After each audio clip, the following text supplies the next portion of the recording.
Price Lord. கர்த்தருடைய நாமத்திற்கு மகிமை உண்டதாக. இந்த நாளிலே நாம் தியானிக்க இருக்கிற வேத வார்த்தை அது சங்கீதங்களின் புஸ்தகம் 21 சங்கீதம் 13 கர்த்தாவே உம்முடைய வல்லமையை பாடி கீர்த்தனம் பண்ணுவோம். ஹல்லேலூயா.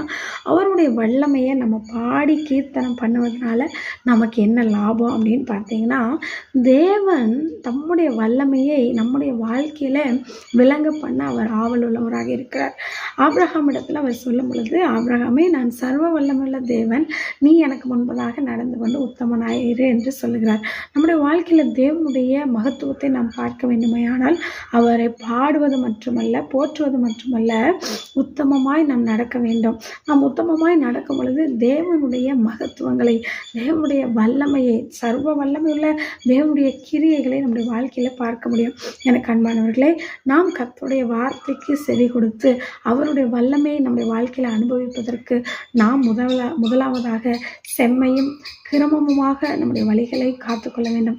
அப்படி செய்கிறவர்களுக்கு தேவன் நம்முடைய வல்லமையை விளங்க பண்ணுவார். ஆமென். கர்த்தர் தாமே இந்த வசனங்களை ஆசீர்வதிப்பாராக. God bless you.